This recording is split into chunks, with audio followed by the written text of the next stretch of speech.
Four building blocks go like this: build value, build trust, build rapport, and build urgency. So let me kind of explain what that means. Most people, the problem is let's just start with value. They try to close a deal and the customer says, okay, I might have to think about it, or let me shop around, or I can't afford it. Those kind of objections are clear indications of you haven't built enough value. Because if they're salivating, they're sitting there going, how do I get this and how fast can I get this? They're not going to balk at price, and they're not going to put it off. They're not going to shop you. They're going to say, I want this and I want it bad and I want it now. So things in your presentation that are going to build value all have to do with good fact-finding and discovery questions to say, how can I associate product to value? Meaning one thing that a customer might value is very different than what another customer might value. Somebody might be, way into, let's just take your selling solar, for example.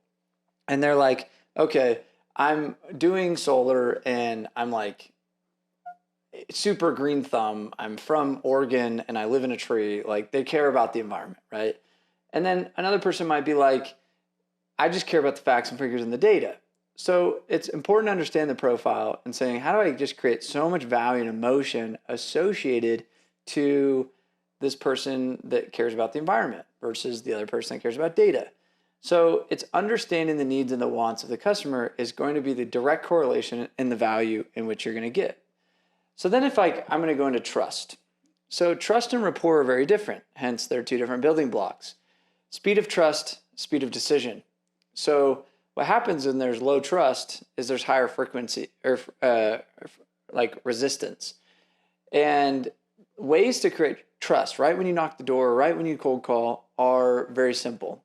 Your tone, your expertise, your empathy, your ability to listen, and coming off as a human creates trust. Nobody wants to transact with a robot. That's the concern I have with like AI or some of these like marketing funnels you do. It's like, I want to transact. I want to give money, especially if it's meaningful money. Let's say I'm selling somebody new windows. It's 50 grand or something like that.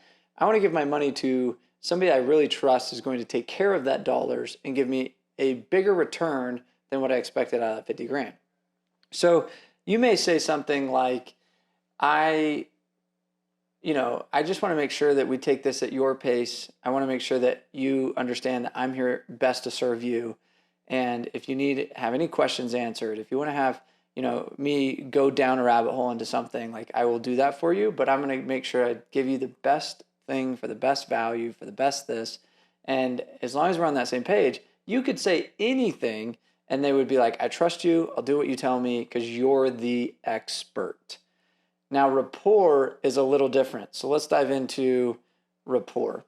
Rapport would be something like, how do I make them like me? Trust is transactional. Likability is more rapport. Meaning you could go through your whole presentation and they love you. They're laughing at your jokes. They're having fun with you. But that doesn't necessarily mean they trust you. Dollars speak way louder than just friendship. And a lot of times salespeople get frustrated because they build such good rapport, but they haven't necessarily built value or trust. And so what they end up doing is they end up being in the friend zone a lot of times. And they're all about asking questions, talking about life, playing games with them, knowing everything about their family and stuff. And that's great. But I think sometimes we overkill the rapport and we're building so much heavy on that, thinking that means trust. Trust is this guy going to take care of me, and is that proven? Are there other people that have already done it and then the results speak louder than themselves, than the money? Is there some credibility that's coming from a third party, like stamp of approval from a manufacturer, from other people that have validated articles, things like that, that can show these guys are a trustable source? Has nothing to do with are we buddy and likable. Now, becoming buddy and buddy likable, especially with the right personality types, is vital because you'll end up talking, especially to tigers and things like that, like personality types that are more extroverts. They'll go through 30 minutes of the sale and they'll be like, wait, what is this? Okay, I just like you. I'll do it anyway. But if you try to sell an analytical mind or somebody that's like a little bit more sharp, that way, they're not going to transact as quick. So let's move to the last one, which is urgency. And I think this is one of the most misconceptions in sales and actually what gives salespeople a bad rap. Urgency is what most people think, do it today, do it now or never. If you don't do it now, you're never going to buy. In today's educated market, most people realize like, okay, like push that button on me and they're just going to go shop you and they're going to do it at their timeline. And in some, if delicately done, those kind of techniques will work.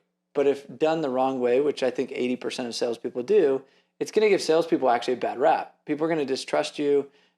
They're going to mistrust, and they're going to get into a place where they're like, I don't want to do business with this company, let alone this guy.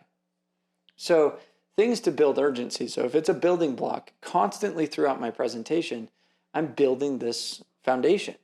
And at the very beginning of the sale, I might say something like, today what we're doing is, and just weave in the word today, versus what we're doing is, there's a very distinction of like what I'm trying to do today versus here's what we're doing forever and whenever you want me to. Where you're like, while I'm in this area, I move around a lot, something like that might bring urgency of like, oh, he moves around a lot, I better do it within his timeline. I just shorten the time window by simply stating little things like that doesn't come off salesy. Like it's just like, while I'm in this area, obviously I travel a lot, move all over the state, just because we cover a big geographical footprint.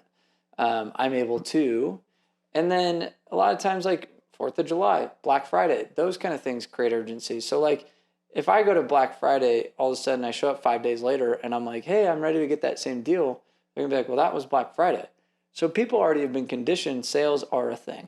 So if you can create some kind of sales opportunity within your sale of a reason why that deal exists now versus it doesn't exist in 30 days, you're going to have a better opportunity to get a close. Because what most customers want is the peace of mind that they can make a decision whenever they want.